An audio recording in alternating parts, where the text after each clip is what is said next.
Here we go, it's 6:30 and counting is underway as SA decides. You've heard all the promises, now you've made the call. We'll be with you throughout the evening for every twist and turn of this election night. Let's get into it and meet our powerhouse panel. Joining us this hour is Liberal Senator Alex Antic. Hello, Alex. Hello, Mike. Hello, welcome Rosanna. to the panel. She's an evergreen. Sarah Hanson-Young, she's been here before. Welcome, Sarah. It's great to be back. It's good to be back. And the guru himself, political editor Mark Riley. He gets it first and he gets it right every time. Right, so Hello, Smitho. Hello, great to be here. Riley. Thank you for coming, and it's great to have the both of you on the desk with us tonight. Now, later we will be joined by Senator Leah Blythe and Labor MP Jane Smithson as well. So let's get into it. Why not? I've got to ask you, Alex, how are you feeling? How are your nerves? Well, my nerves are fine. We're here now. The votes are in, and I'm more concerned about the EXA website at the moment, which seems to be struggling a little bit more than us. But I'm sure that we'll overcome that. But look, it's been a bruising 6 months, and I think the last 100 days or so of Ashton's leadership have been a really good thing from her and her point of view in terms of catching up from where we started off. So let's see what comes. But just on that score, Alex, the change of leaders, the factional divide, you seem to be the villain in some sectors. You're very generous, Mike. Thank you. Has that done some harm? My view is, Mike, and this will not surprise you, is that the things that do harm most in politics are the positions adopted and the policies taken. And I've had a view for a long period of time that the Liberal Party is at its best when it leans to the right and when it is a true Liberal Party. And that has been a challenge, and that's why we're bleeding votes to One Nation. We might find out some other views a little later, Sarah. Where are the Greens going to do well tonight? Look, we're hoping that we can increase our vote across the state from the last election. If we do that, we're in a good position. And this is not it's not an easy race for minor parties when there's so much attention and people think there's Labor have got it in the bag. A lot of attention on Labor, and of course, increasingly a lot of attention on One Nation. But I've been out on the booths this week and particularly today, and there's a lot of love for the Greens out there. People want to see politics done differently, and they're looking for that. I think as we go through the results tonight, the thing to keep an eye out for is really where those preferences are going to flow from. The Liberal Party's decision to preference One Nation, will they get punished for that?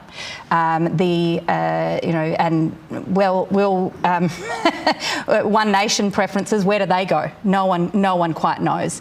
There's going to be some tight races, I think.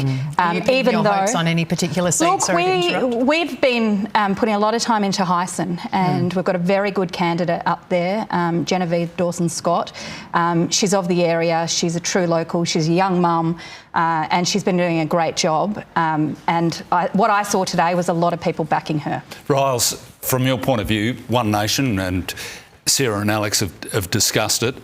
Is that going to be significant on a national scale, what happens here tonight? You bet, mate, absolutely. Everybody in Canberra will be watching this because it's the first real test of whether the polls have been picking up voter anger, or is it voting intention? Are people going to take this, what happens at that moment when the pencil hovers above the ballot paper and they have to then decide which way they're going to vote.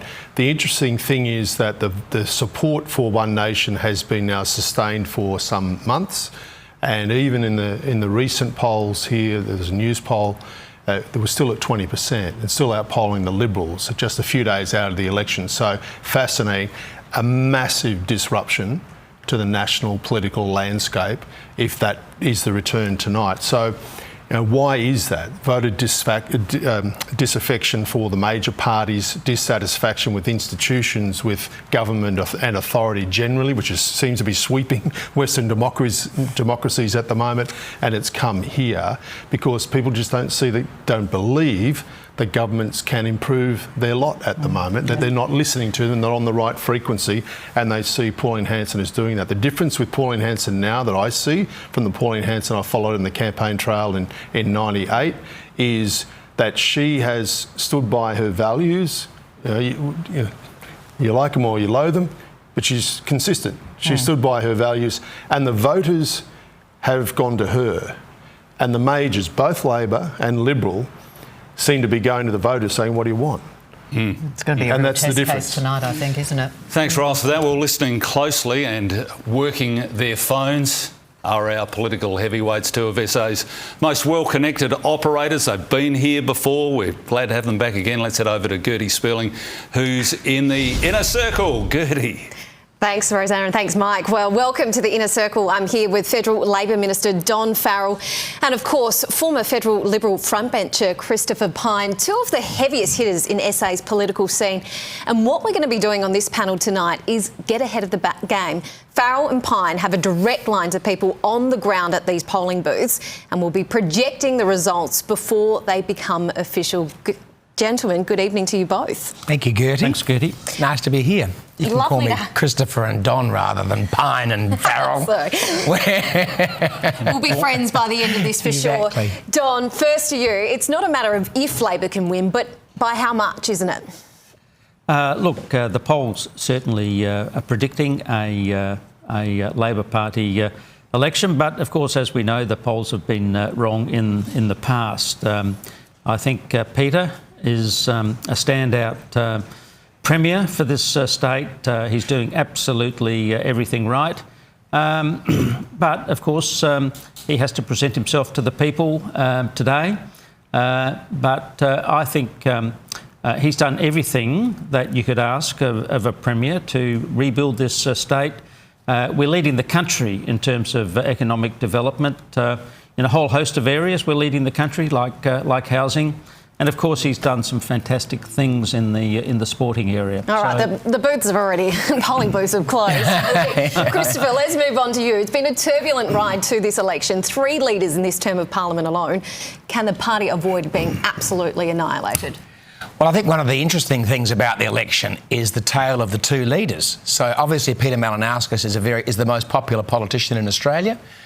Even if the Liberal Party had been the most disciplined, dynamic, policy-focused, politically focused opposition in Australia, they'd still be running against a one-term government with the most popular Premier in the country. And of course, on the other side, we have Ashton Hearn, who has been an absolute sensation.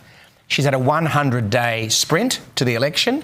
And I think the other tale from this election is South Australia has 2 leaders in Peter Malinauskas and Ashton Hearn who have really stepped up. Don't you think it's a little too late for Ashton Hearn, though, sadly? Well, she was handed a hospital pass on about December the 21st last year. Sure, the Liberal Party for the last 4 years has been a dysfunctional organisational group, both at an organisational level and at a parliamentary level.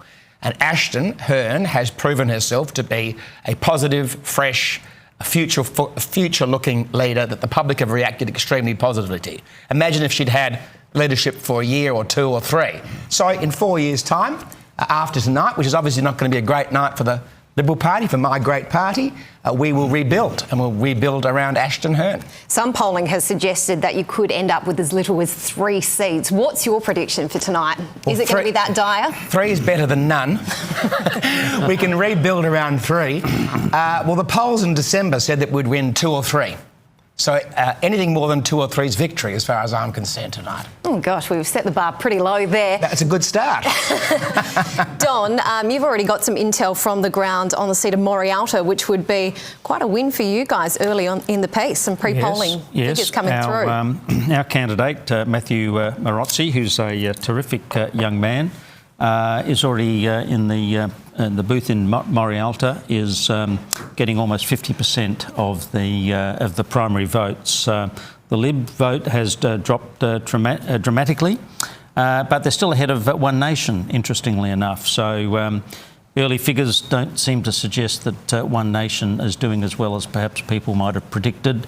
But I'll make this early prediction that Matthew Marozzi will be the new member for the seat of Morialta. OK, well, we're calling one already. First, Christopher? Well, the exit polling the Liberal Party's done is showing that in across the key seats that we've been polling, which are seats like Morialta, obviously, and probably about a good sort of 9 or 10 others, maybe less, the exit polling showing that Liberals are in front of One Nation. And that's very important, because unless the Labor Party gets wins on primaries or close to primaries in those seats, One Nation's preferences could well see us win seats that people aren't expecting us to hang on to.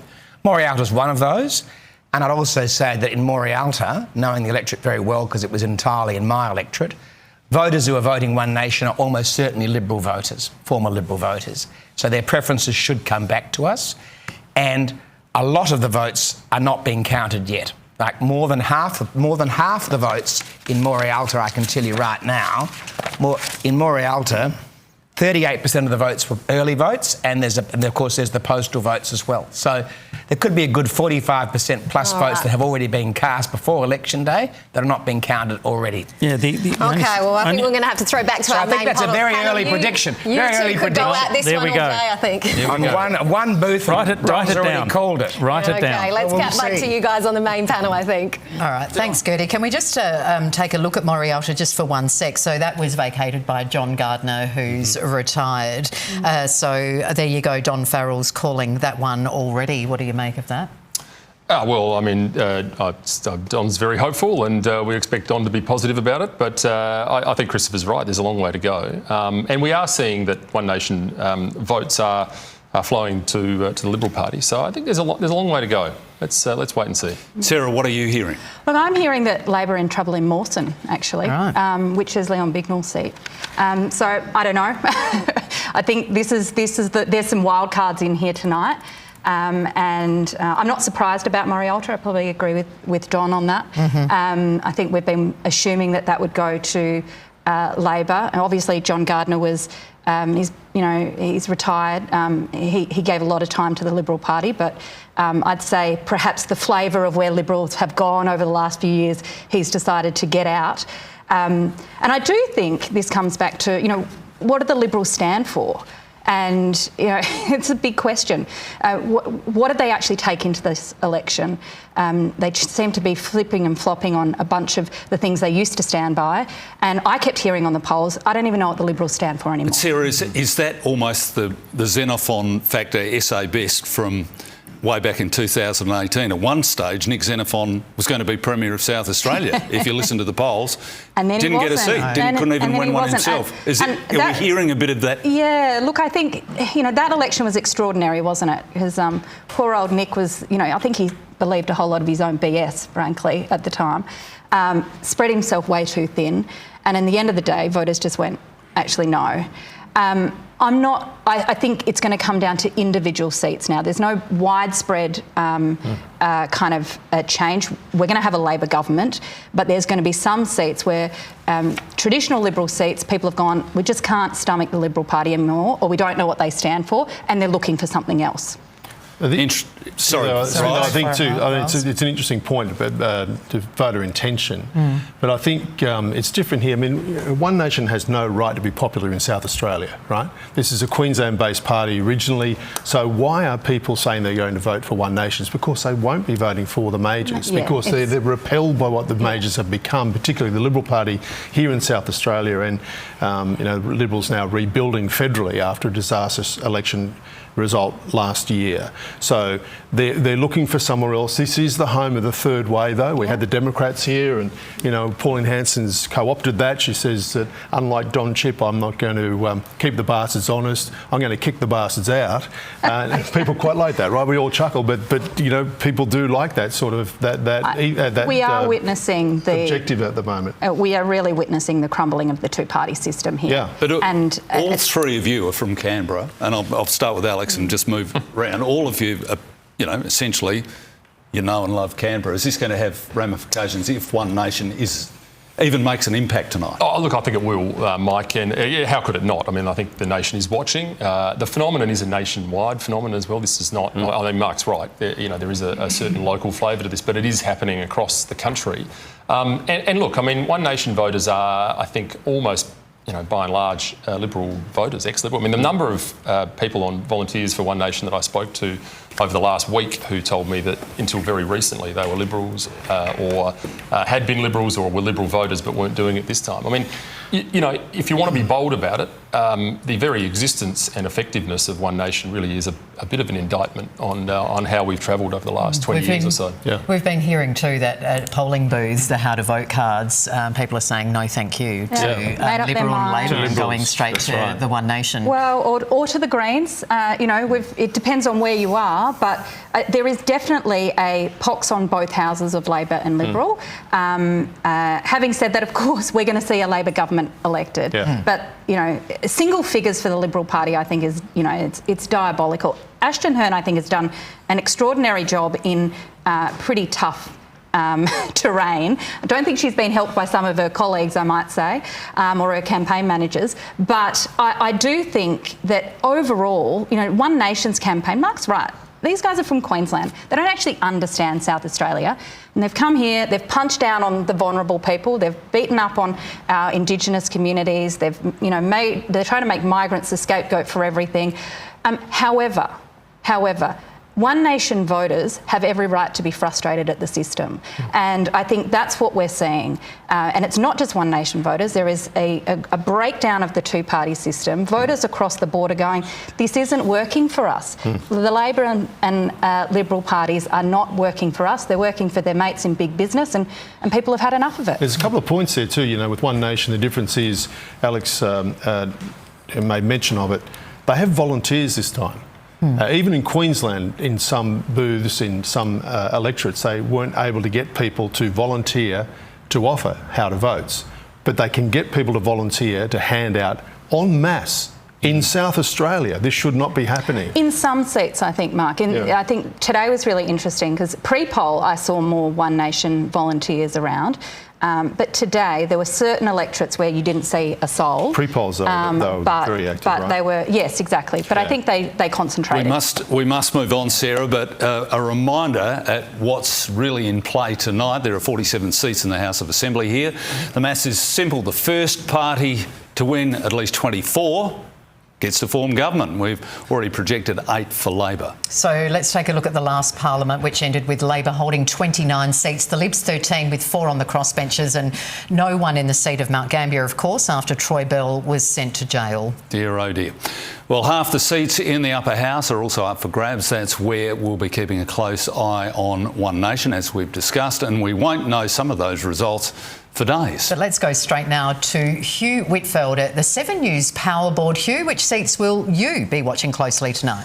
Rosanna, Mike, good evening to you. Welcome to the Power Board. This is our tally board. This is where we're going to track the seats that might flip tonight and which seats the Liberals or Labor will be holding on to. This is the safe end for the Liberal Party. Flinders, Chafee, Schubert, of course, Ashton Hearn's seat. And then we move into the marginal Liberals, Finnis, Morialta, Unley, Hyson, all in danger tonight. In fact, let's just say all the Liberal seats are in danger tonight. We've got the independent crossbench and then this big chunk of 29 Labor seats going into this election, and at this early stage tonight, 7 News is projecting that Labor will win at least 8 of them, even just barely an hour into the count. Enfield, Badcoe, Hurdle Vale, Raynell, West Torrens, Cheltenham, Ramsey and Croydon. Croydon, the safest Labor seat in the state. It happens to be held by the Premier, Peter Malinauskas. 7 News projects that he will win this seat tonight up against Michael Santagata,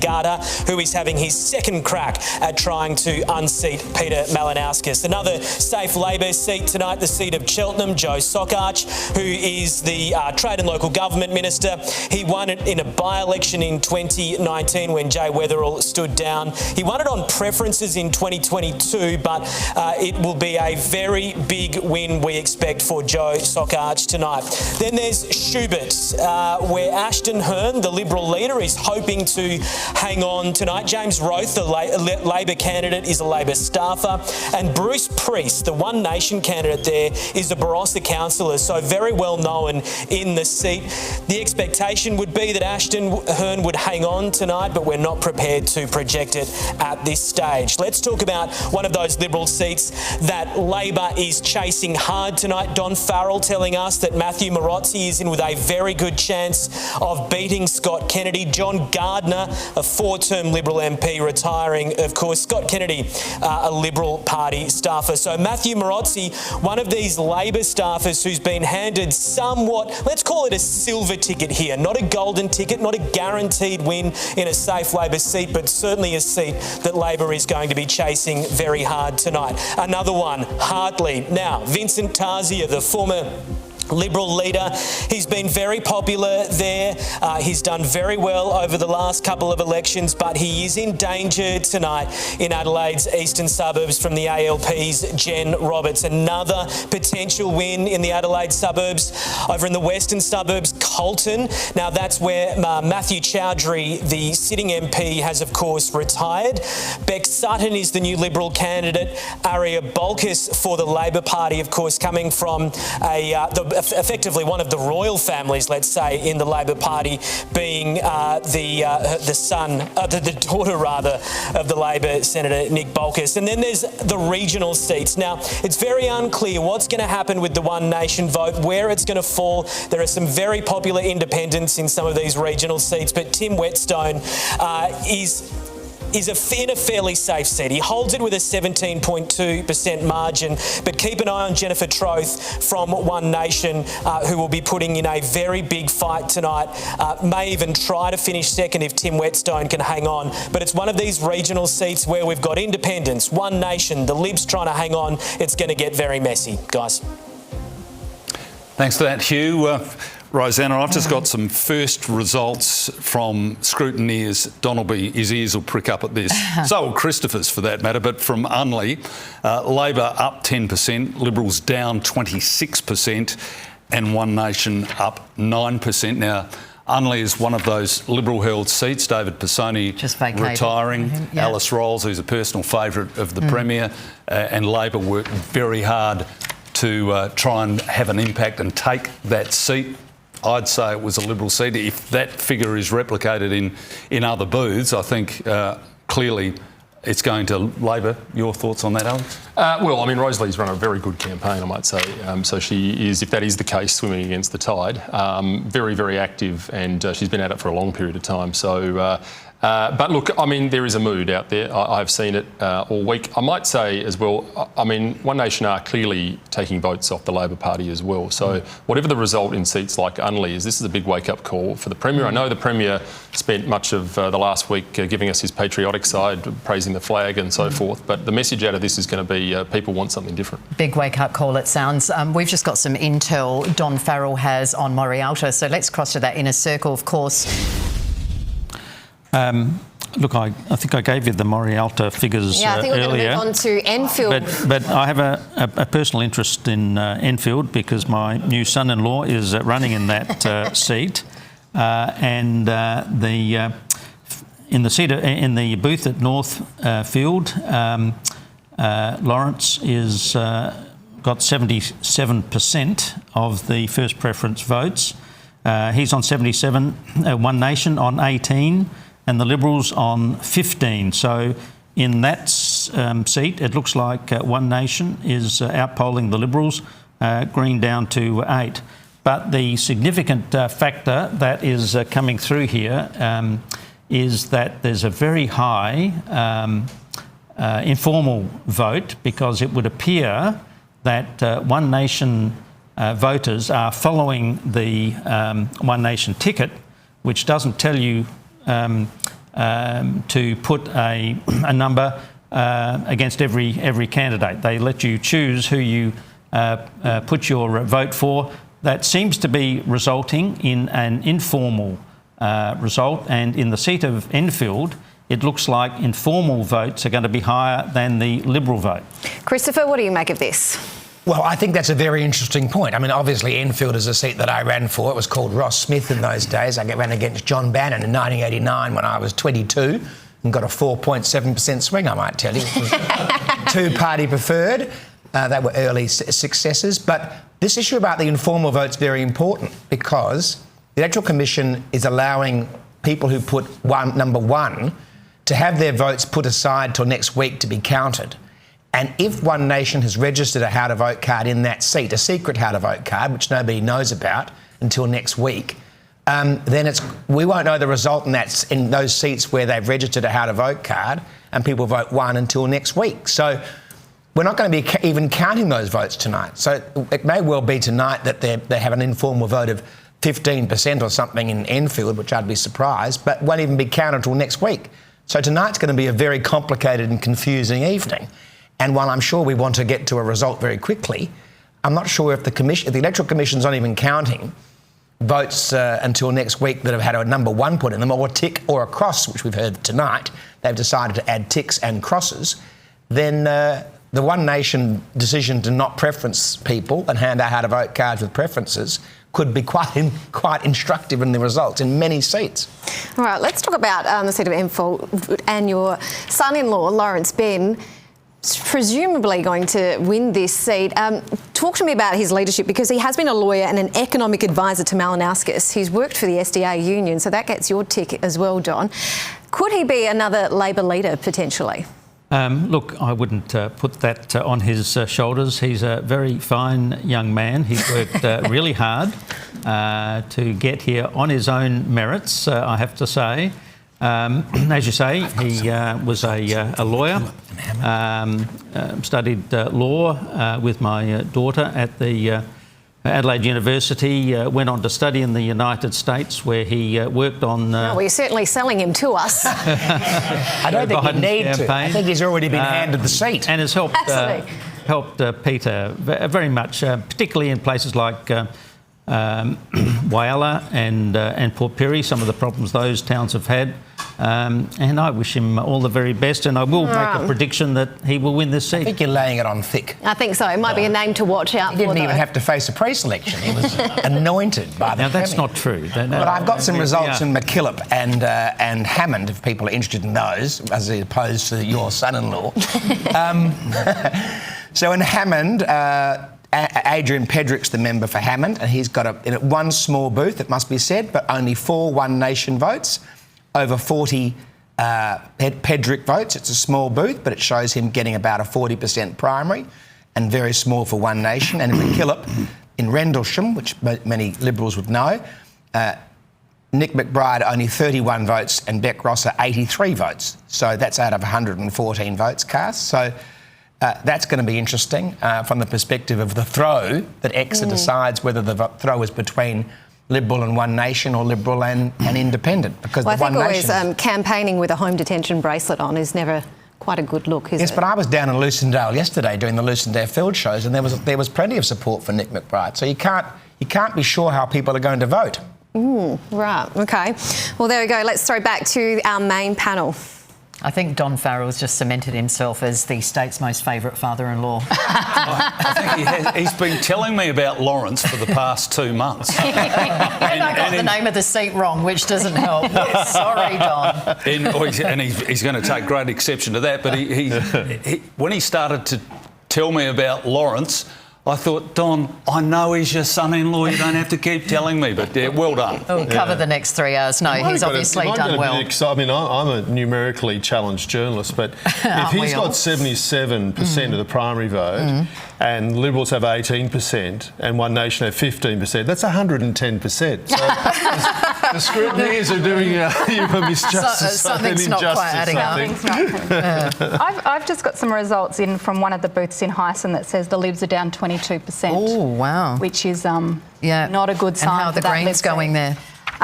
We're steady, and Labor's up, and we'll see where it ends. Just remind us. It's a small booth, but 22%. Sarah, just remind us, Hyson in the Hills. In the Hills. Is held by Josh Teague. Yes, who is the deputy leader of the Liberal Party. You would have thought he might have a profile there that carries him through, but I know the Greens have put a lot of effort into that, trying to win that seat. Yes, we have.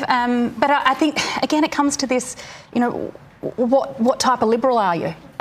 and Josh is a kind of more traditional South Australian Liberal than perhaps those, I don't know, whether, Alex, he's one of your mates or not, but I think, He is very much the Liberal who cares about the environment. He lives up there in the hills, cares about social justice.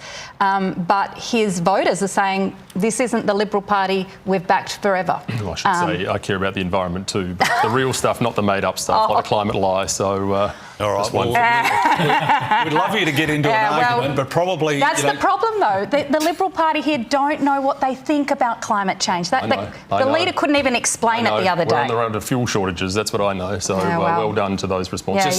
Blame your mate Trump, I'd say, for that one. All right, thank you, Sarah. Alex, just on that point, the results, and they're filtering in, and look, the Electoral Commission, I think, is having a pretty slow night, to be honest. Yeah.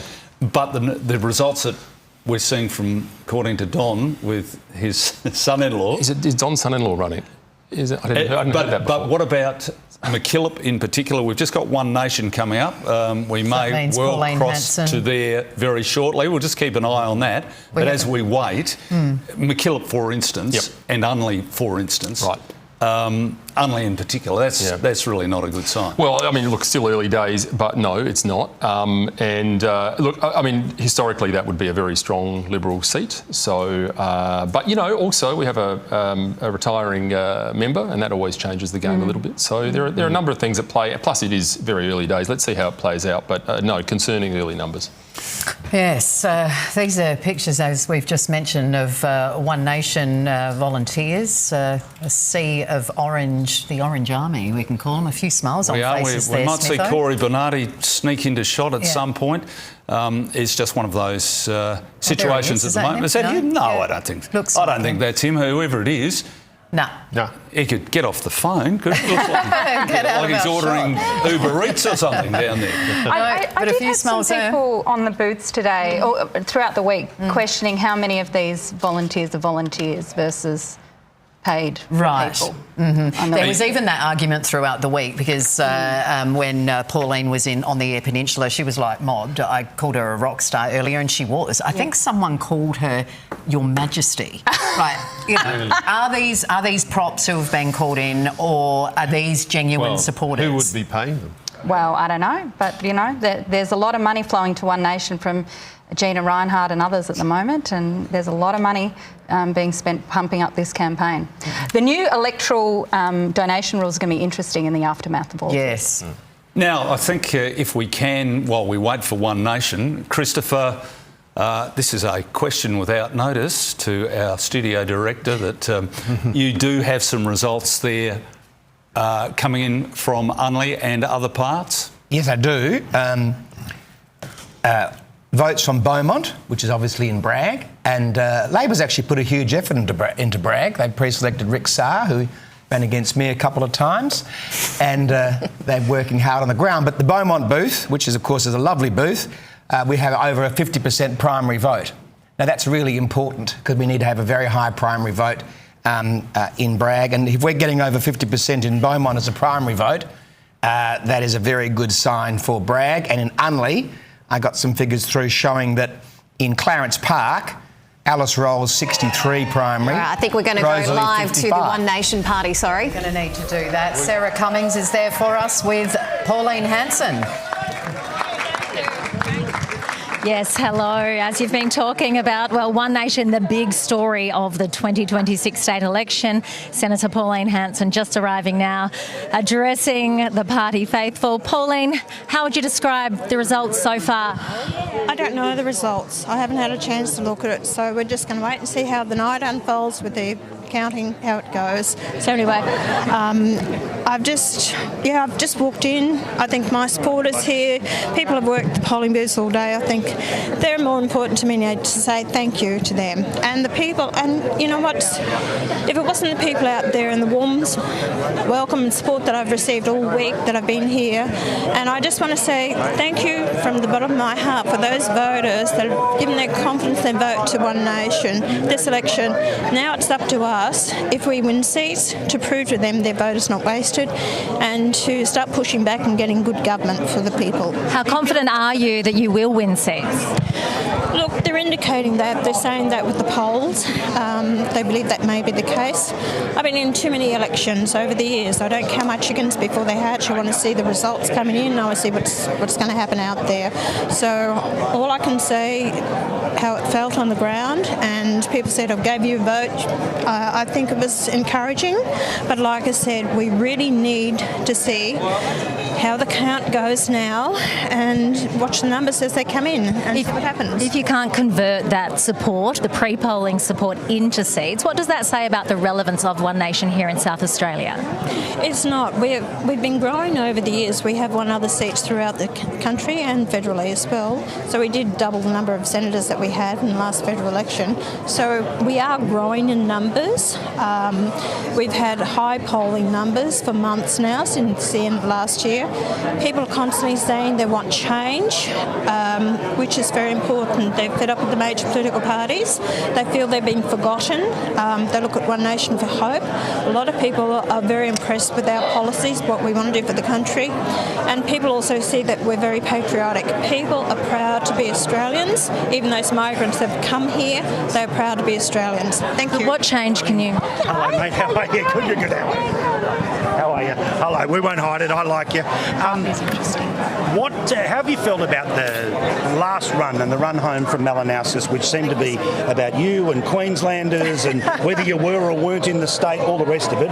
What did that tell you about what they are thinking might happen tonight? He's nervous about One Nation. Okay, it's the first time when I confronted him, he had this nervousness about him. He didn't know how to sort of deal with me.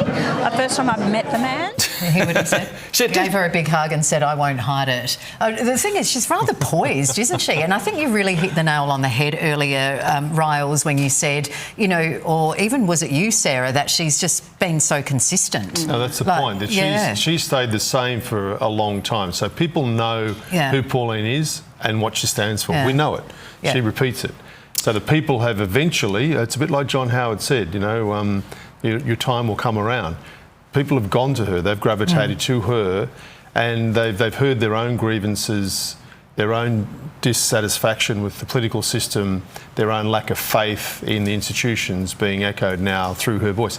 The majors are listening to it though, Rosanna and Mike, and that's the important thing. You've got to accept that that's the political reality. People are saying that. How do you respond as a major party to that shift in the psychology of the Australian electorate? Oh, it's going to be a huge lesson, isn't it, too? Yeah, absolutely. Yeah.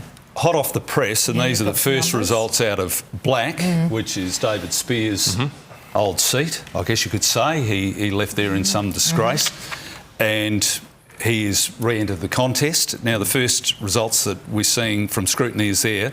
Labor's vote is up 4%, Liberals is down by 26, and Spears is up by 23, with the Greens on 8 and One Nation on 11. Up by 23 or is 23? Well, it says plus 23. Yeah, so he is 23, the primary vote. I still think, I don't know about you, I still think that's going to be a Labor hold. Well, yes, but it's interesting, isn't it? It is really interesting. And it is why I think there are some seats around the state that are very local. It depends on the candidate. If you've got a good candidate or a candidate that somehow connects with their electorate, I mean, you know, for all the sins of David Spears, there are people in his electorate who do love him. And if we're looking at the screen, that we've seen a few names pop up. Tim Whetstone's there, it just disappeared, but One Nation doing very well Elizabeth. in Chafee. Elizabeth is, well, it says One Nation are ahead. On 39.6, we've seen in Narunga One Nation doing well as well.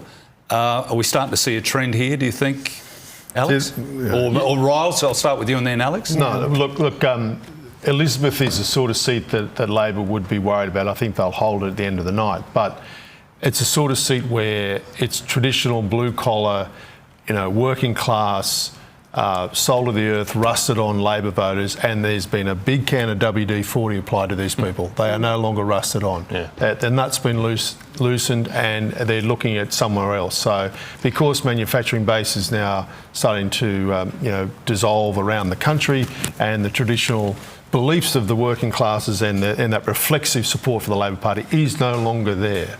So they're looking at Labor will be watching that and saying, is our base now prepared to shift to the right, as a lot of people have done in the UK and in America, to Farage and Trump, because they no longer hear the Labor Party representing those things that are essentially important to them in their day-to-day life. Looks like Giles is One Nation's doing very well. Sorry to interrupt, Alex. One Nation's doing very well in Giles as well, but we'll get a little bit more on that when we speak to Hugh.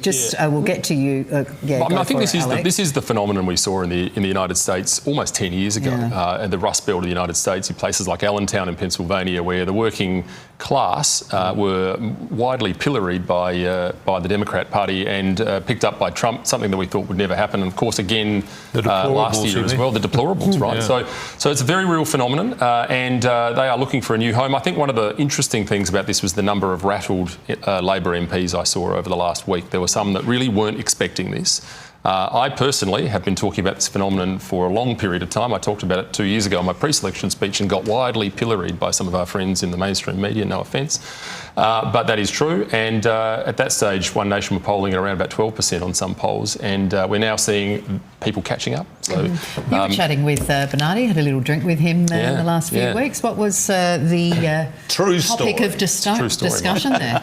Well, our first thing was, and I've told this story a number of times, but Corey somewhat predictably demanded a low-carb beer, which is extraordinary behaviour for a man. Actually, it was ultra low, I think, mate. No, it was just low. Low carb. Okay. And then, of course, was delivered to me by the good people at the pub in a stubby as well. I bet he didn't order that when he was out bush. I bet he didn't dare to order that when he was out bush. I would have brought him back a cruiser. But anyway, everyone's got their limits. But in any event, no, we talk about a range of things. I've known Corey for years. I find a degree of camaraderie with him because he too has suffered through some of the Canberra bubbleitis that I do. So we compare notes a lot. I think this, frustration and people feeling forgotten is something we really have to tackle. And it's quite clear that the major parties are not doing it. What I'm worried about, though, is that One Nation aren't really putting the policies on that deal with these issues. And people are fed up and frustrated because they are being ripped off. The economic system is not working for them. They see banks making massive profits and their mortgages are through the roof. That's if they're lucky to have a mortgage, actually, if they're, if they can get out of renting. Are a breaking point. Housing is a huge issue. Cost of living generally is a huge issue. People are really feeling it, and I think this is a wake-up call that we've got to do better at getting the economic system to work for the people and not just for the big businesses. I'm not sure how Pauline's going to fix it all, but... Well, I guess that's my concern. She's got no policies to do that. And look who's bankrolling her. Look who's backing her. Australia's richest person, Gina Reinhardt. I mean, it's hardly the battlers looking after the battlers. We'll talk more One Nation, no doubt, a little bit later. Is Hugh ready for us? I understand he's got some new figures for us, Hugh. Yeah, Rosanna, we are starting to see that data come in officially, and I must say there are big pockets of orange popping up across the state for One Nation. This is what we've got at the moment, of course. We are projecting 8 seats for Labor, but it's going to get very messy over the course of the night. Let's have a look at some of these seats that we've been talking about, where we are starting to see those early numbers. Now, in many places, like Giles, where there are just a handful of votes coming in, less than 100 votes out of this one booth, right? So Barry Drage from One Nation, who's a local steelworker in Whyalla, the seat covering Whyalla and Port Augusta. Eddie Hughes, who's the sitting Labor MP. Look, if this is replicated across the seat, he's got a really big challenge tonight. But the vote is splitting kind of 3 ways in this one booth that we've got for you. It's a very small booth, Hawker, which is in the north of the seat. If we have a look at the heat map on Giles, just the one booth, there it is, just that one little orange dot where Barry Drage is in the lead. But Eddie Hughes has got a big challenge tonight. Let's take a look at Chafee as well, another regional SA seat, Tim Whetstone. This is the very early two-party preferred vote for Tim Whetstone. Now, Jenny Troth from One Nation, that is it's a huge swing from basically nothing, let's say 10% last time for Jenny Troth. So Tim Whetstone looking to hang on there. Then if we have a look at McKillop, now this is technically, of course, the Liberals' safest seat. But Nick McBride, the sitting MP, now an independent, campaigning with an ankle bracelet. Jason Virgo from One Nation, who is a Mount Gambier councillor, so well known outside of Mount Gambier, potentially into the southern part of the seat there. That's just one booth reporting. But again, if this One Nation vote holds up across some of these regional seats, then it could be a very good night for Pauline Hanson, the ALP trailing well behind there on 6.2%. Let's go over to the Yorke Peninsula, Narunga. Now, Fraser Ellis, very popular local independent there, of course, and he is trailing with 2% of the count in. Chantel Thomas from One Nation, a photographer and makeup artist. This is a sizable booth. Have we got the heat map for Narunga? Because this will tell us how many booths we've got reporting, and it's in the northern part of the peninsula there. So looks like about 7 or 8 booths reporting at this stage around Kadina and Moonta. So there is a trend on, you'd have to say, here in Narunga.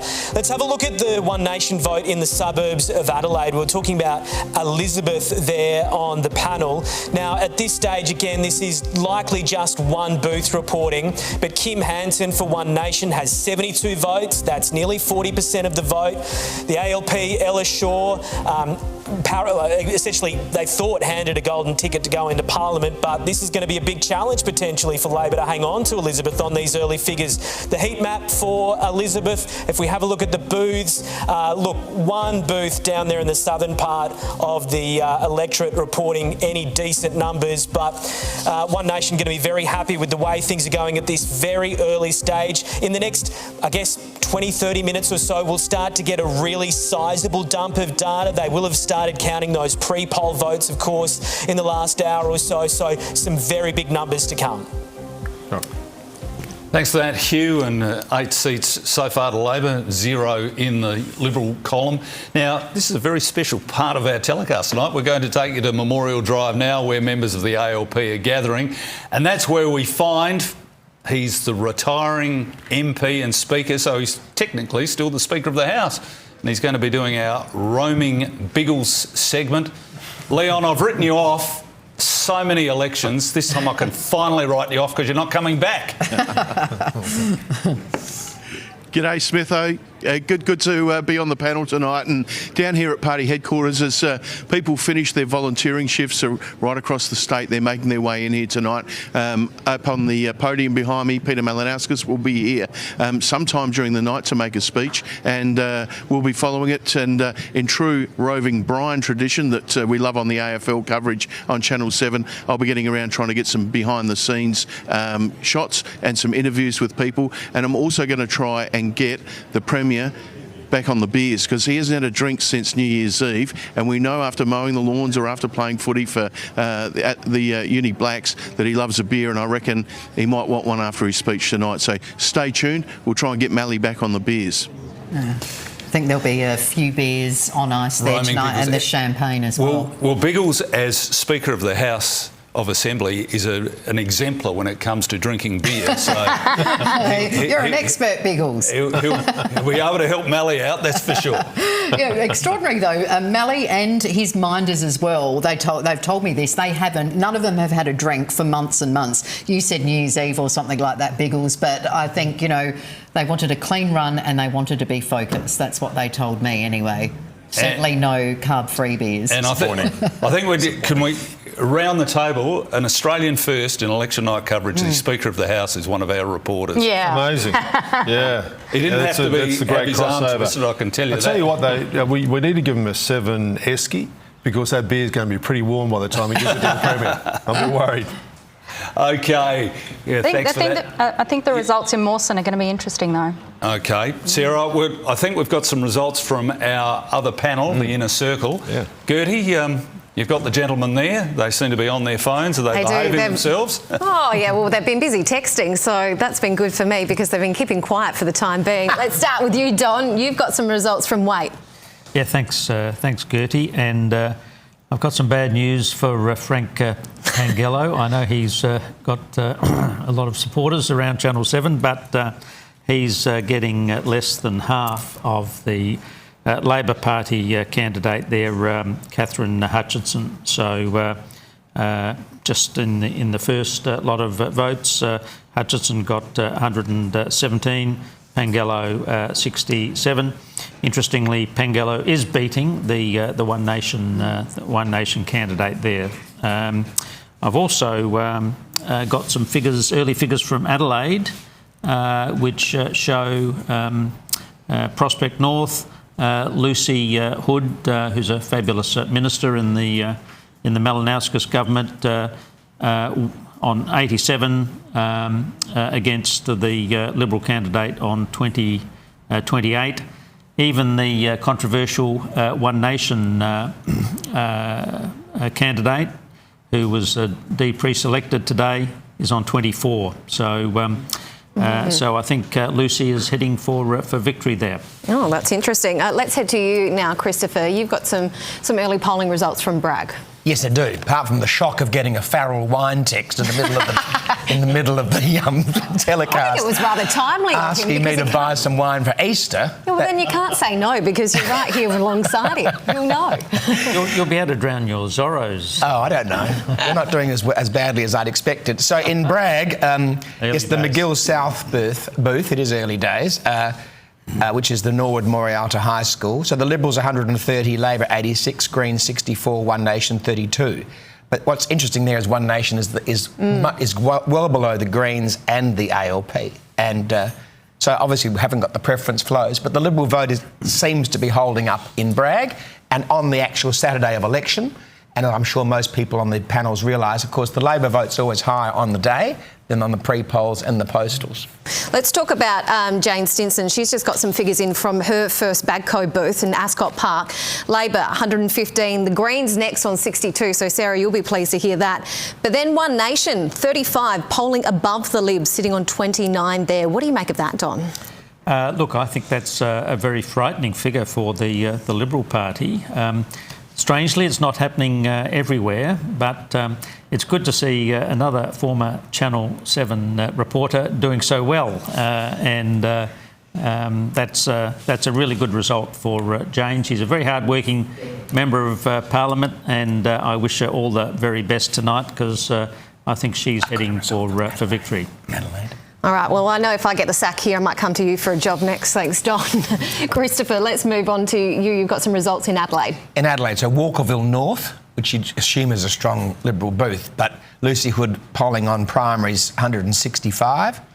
And in fact, two-party preferred we've got is 242 to 223. So Lucy Hood winning the Walkerville booth, which is a bad sign, of course, for the Liberal Party. It's sort of like winning the Burnside booth. So you'd have to say that Lucy will be re-elected in Adelaide. But yes. Julian Amato's done a great job. He's been a wonderful candidate. He's worked very hard. I think he went into it knowing that it was going to be a high mountain to climb and gave it his all anyway. So that's what you want. I'd love to get your insight into how One Nation is sort of tracking at the moment, particularly in some of those seats like Giles. Quite a safe Labor seat, really. But then we're seeing a surge in One Nation there. Is that a bit of a hit to your party? Well, it's patchy because we've had some results in from Flinders, which shows Sam Telfer in the Ceduna area, in the small booths in Ceduna, winning 38% of the primary vote. So One Nation haven't got One Nation's vote, but the fact that he's at 38 suggests that they're below him. So it's patchy. I think their vote seems to be very high, and as I predicted at the beginning of the election, in places like Whyalla and Port Augusta and Elizabeth and probably Hurtle Vale and some of the Narunga, of course, and Nudgee. But it's not as nearly as big in the metropolitan area or that inner urban area, like obviously Adelaide, Unley, Bragg, and I'm sure in other areas that when we get those figures. So it's a very patchy result, but it's terribly early in the piece. And while we're all getting very excited about it, I think we've got a long way to go tonight because, of course, there'll also be different throws. So the Electoral Commission's throwing Nick McBride versus Liberal, but on the figures that we're seeing up on the screen, the throw will really be between One Nation and Liberal. So they'll have to change that at some point. So you won't be sinking a bottle of Farrell's wine just yet? No, it's heavy Shiraz usually, so it's a bit early for that, I think, Don. What about you, Don? Celebrations already? It's perfect drinking any time of the year for any events, but particularly good if you're drowning your sorrows, Christopher, which I think is likely. Yep. Can I have a little bit of a go at Sarah here because You know, she's had a really good run tonight on all of the wonderful things that the Greens have been doing. But I think what we're going to find about the Greens tonight is that their vote is stagnating. They are not going ahead. They're not going to be winning any seats. And I think, as much as this is going to be a disappointing night for the Liberals, I think it's also going to be a pretty disappointing night for the Greens. All right, let's throw it back to you guys, the main panel. Yeah, you just going to sit and take that one? Well, no, I'm certainly not going to just sit here and take that. I mean, I think actually the Greens vote at the moment, and these are all really early results, but we're up at the moment statewide, which is great. And in key seats where it'll be because of our votes that Labor knocks off some of those Liberals. So, you know, they beat the hand that feeds them, I see. But anyway, I look back to Hyson, which is our key seat that we're keen on. It looks as though the Lib vote is holding up a little bit, so it's not as bad as the early booth that I reported earlier. But the numbers are doing what we need them to do. So we are well and truly in the hunt in Hyson. We're moving on. We're going to be speaking to Vincent Tarzia in a short while. Alex, just looking at the first votes in for Hartley, and Vincent Tarzia looks like he's on a hiding to nothing here. 62.4 to 37.6. Two-party preferred. That was one that the Liberals hoped they could hold on to. It looks like Jen Roberts is going to come and swoop in on that seat. Is that a surprise? A little bit, yeah. I mean, there's still small numbers of votes, of course, we should say that.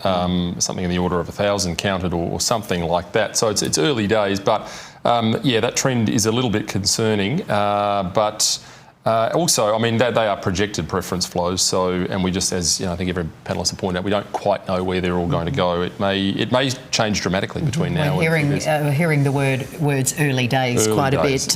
We've just had some intel that a rumour Frank Pangallo's already conceded. So we do want to check in now, though, with One Nation again. Sarah Cumming is there for us, and this time with Corey Bernardi. Sarah? Rosanna, yeah, certainly a very buoyant mood here at Orange HQ. I think it's fair to say I am joined by Corey Bernardi, One Nation SA leader. Corey, how are you feeling at the results so far? I'm feeling very positive for the people in this room and for the people of South Australia. Obviously, they're taking great delight in some of the early results. We're not getting carried away quite yet, but you know, it seems like it's a reward for the effort from the volunteers, and it does seem to reflect that there is a mood for change. I'm just hoping that that mood for change is reflected in the vote for South Australians tonight. Will that mood for change, do you think, actually translate into some seats in Parliament? Yeah, that's a $64 question. Of course, I'd be optimistic we'll get some in the upper house. The lower house is going to be a subject to preferences. We've got to be very realistic about that. But our goal is to provide a credible and viable alternative for the people of South Australia to be their voice. And because so many people feel they've been left behind. And that's what we'll be doing, whatever the result tonight. Are these the sorts of results you expected to be seeing at this stage of the count? Oh, I'm known as the great pessimist, so I don't expect too much. I really just want us to do as well as we possibly can to reward the people who have put so much effort in and to let South Australians know that they have a voice that's going to go in and fight for them. Pauline Hanson said she was a little lost for words earlier. She's an incredible icon of Australia, and I can tell you she is one of the greatest political figures this country has ever seen. She's very popular out there. She's worked indefatigably on the campaign trail over the last 10 days, and I'm in awe of her energy, her resilience, and just how much people love her. So if she's lost for words, that's something good. A lot of energy in the room tonight. The ABBA tribute band we've heard. Will you be taking to the stage or the dance floor? The ABBA tribute band we've heard from tonight. Will you be taking to the stage or the dance floor, do you think? It's highly unlikely, and if I do, the cameras will not be present, let me tell you. Mobile phones will be banned. I just want people to have fun tonight. I'll have some fun because we've worked hard, and I hope that work is rewarded in the ballot box, not just for our candidates, but for the whole people of South Australia. Corey Bernardi, thank you. Most welcome. One Nation SA leader Corey Bernardi joining you from Kent Town here at Orange HQ. A very buoyant mood, as I mentioned earlier. Lots of cheers when the results are, popping up on the screen. So some very happy supporters here.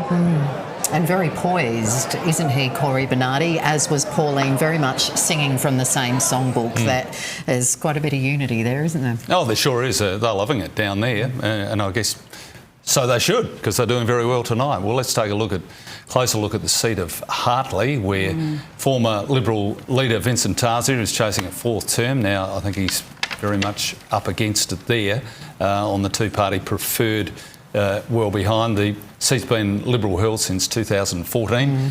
Marginal Liberal at 3.6%. Clearly, he is going to be in a world of pain. I think Vincent is about to join us live from the Glynde Hotel. There he is. There he is. Vincent Tarzia, good evening to you, live from Glynde. What's the gut feeling there? So I'm just struggling to hear you there. Obviously, early votes are in. I think we want to see some of the more of the pre-polls that are yet to come in. I think something like over 10,000 pre-polls are being cast. Obviously, on the booth, it seemed to be quite receptive, but I think we need to see just a few more numbers to see what's happening. Obviously, we didn't expect the large numbers of One Nation in part of the electorate thus far, but we'll see how it goes during the course of the evening. I know it's trouble hearing it, but you got out of the job, you got in the job, out of it pretty quickly. Do you have any regrets? Is this just not been your 6 months? Not at all. Obviously, no, not at all. I made a very clear decision for my family to focus on the community, and I think whatever the result, it would have been much worse if I didn't have time to devote to the community and also my family. So I was very proud of what we were able to do as leader. Obviously, I inherited quite a difficult time in the party, but very proud of what we were able to do, and let's just see how these numbers go during the course of the evening.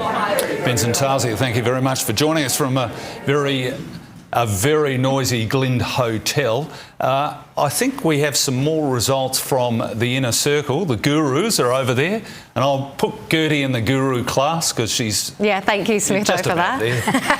Well, with the help of these two, you can call me a guru, I reckon, just for this evening anyway.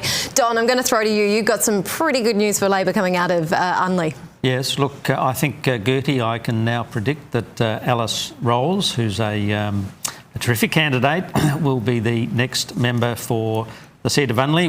Labor hasn't won Unley since Kim Mays in 1989. You'd remember that, Mike. But no, she'll be a wonderful candidate or wonderful member of Parliament, and so I was with her yesterday doing a little bit of work on one of the booths, and she'll be a wonderful representative for the people of Unley. And it looks like you'll also hold the seat of Waite. Catherine Hutchinson, she's performing really well too. She's going very well, and that's a seat where you might have thought with high-profile Channel 7 commentator, journalist Frank Pangello. But she's worked really hard, and I think we can now put Waite in the re-elected camp for the Malinauskas Labor government. And is it true? Has Frank Pangello conceded already? That's what you're hearing. That's the rumour. Maybe somebody here's got his mobile phone, and we can ring him and find out whether, in fact, he has conceded. All right, we better get on to that. Christopher, let's move on to you now. You've got some new figures coming out of Hyson. Well, Hyson, Waite and Unley, and I don't agree with Don that we can call Unley for Labor. The two booths that I have in front of me are two-party preferred for Netherby, Liberal 130, ALP 139, Clarence Park, two-party preferred, ALP 85, Liberal 77. So it's close. Well, it's too close, right? Yeah. Because half the votes haven't been counted on election. They haven't been cast on election day. Saturday is about half the votes will be cast in Unley on Saturday, but more than half, or about half, have been cast either pre-poll or postal.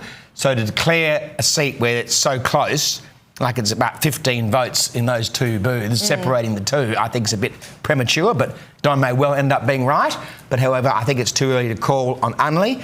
In Hyson, the news is that Josh Teague is polling at about 33% primary.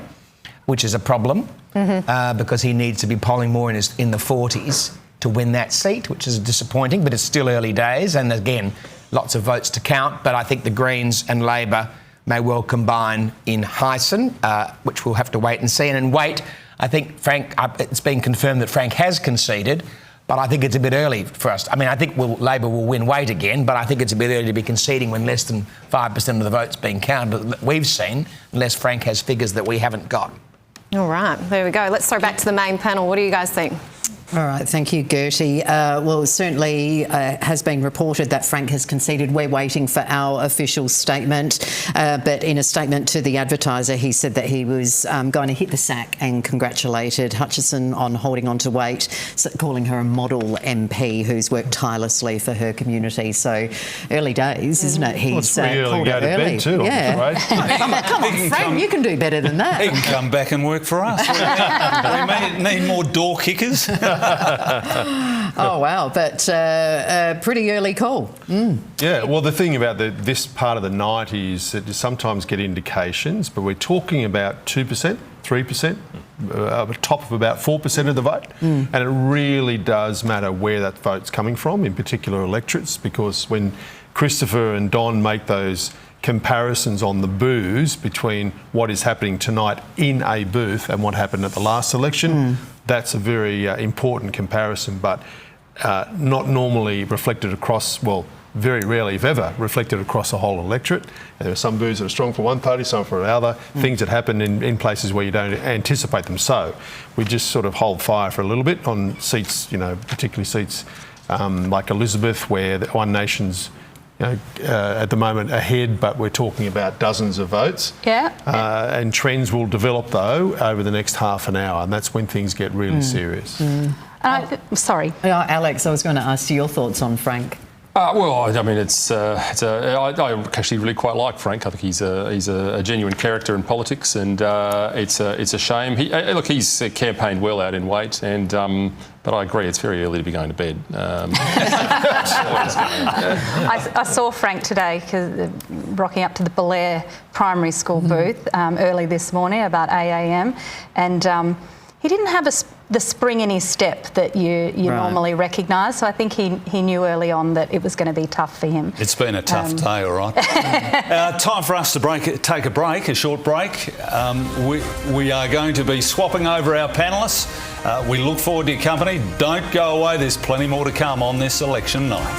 There certainly is, and we take you out with images of Kent Town, the One Nation Orange Army. Looking pretty happy there. They certainly are.